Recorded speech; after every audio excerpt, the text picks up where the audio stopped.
And now on to other developments in the news. Cameroon, secondary schools in Cameroon today spent the day of today doing activities marking the 13th edition of the National Bilingualism Week. In Yaoundé, the Minister of Secondary Education, Jean-Ernest Massenangale-Bibehe, launched this year's activities with several schools attending. And Cameroon is one of the 2 bilingual countries in the world using French and English as official languages. Even though the constitution of the country upholds the use of the 2 official languages and grants them equal status, the practice of official bilingualism is only gaining grounds now following the socio-political crisis in the 2 English-speaking regions of the country.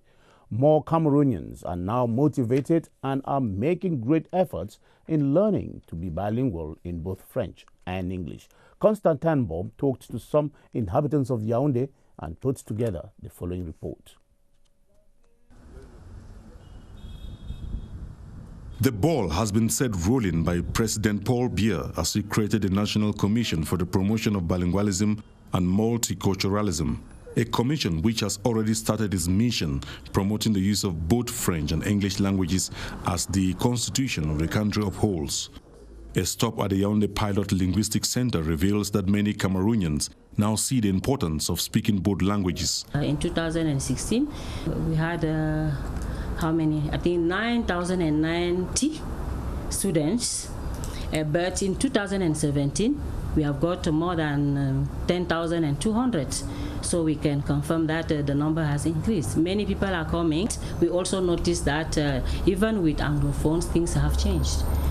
It is very evident that speaking only one of the 2 official languages is a real handicap in the work environment. All of us, civil servants and all the citizens, we have it as a duty to be bilingual in order to improve and to strengthen the national unity and living together.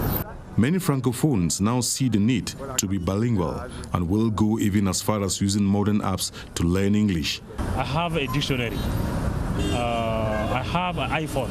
On my iPhone, I sometimes discuss with some colleagues and some friends.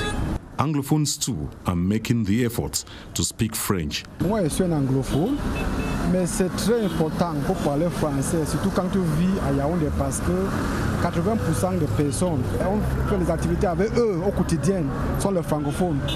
The struggle has to continue, and patriotic Cameroonians have to go beyond the usual statements which is often heard today, such as "My English is very poor" or "Français, c'est difficile pour moi." Bilingualism in practice there. And as I was saying, in Yaoundé, the Minister of Secondary Education, Jean-Ernest Massenangale-Bibehe, launched this year's event of the National Bilingualism Week in several schools here in the capital city.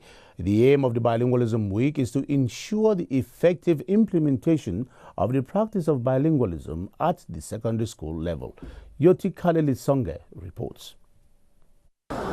Whether from the east, west, north or south, we are one and indivisible, promoting the 2 official languages of equal value to their fullest.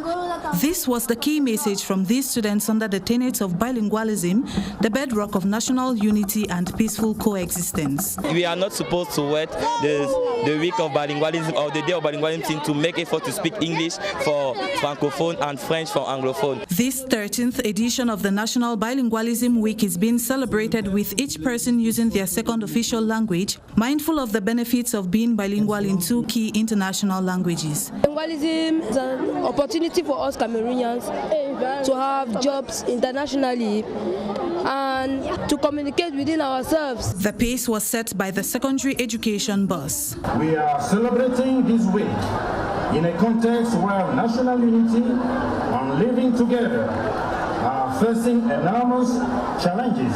The solution to these discordant knots can only come from the National Commission for the Promotion of Bilingualism and Multiculturalism in order to give our 2 official languages the place they deserve in our daily interaction as the people. His current tour of secondary schools in line with activities marking the National Bilingualism Week ends in Bertoua on Friday with the official commemoration of the National Bilingualism Day. And while Anglophone children got interested in learning in French early, regardless of the grammatical errors, the number of Francophone children in Anglophone schools is growing exponentially in the last 2 decades. To further promote bilingualism among the next generation of Cameroonians, government has introduced special bilingualism classes in most schools in the country. We have details with Beatrice Ngu. Jonas Stefano Mpako is 13 years old and Jude Ngomu is 18. Both are Francophones by birth, but Anglophones by education. The two have successfully gone through the English subsystem of education with ease. For Jonas, like for Jude, learning another language has opened their minds. It has been easy because I went through nursery school in the Anglophone system. So I rapidly adapt to it, and I perform just enough to have my exam. Some words are difficult for some of us, but when we go back home, we can take a dictionary to learn more from that word and his characteristics. The Form 3 and Upper Seed students are now a perfect breed of bilingual Cameroonians. But even more outstanding in schools is the special bilingual class program that seeks to groom bilingual Cameroonians irrespective of background. Those who are fully Francophones and those who are purely Anglophones, they are brought together in these classrooms where they are to showcase their talents in both languages. They are kept in these classes and they are monitored right up to Form 5. It's at the level of lower seat and upper seat where they do their specialization and they go to other classes. Within this program, Anglophone and Francophone students study all subjects in the same class and in English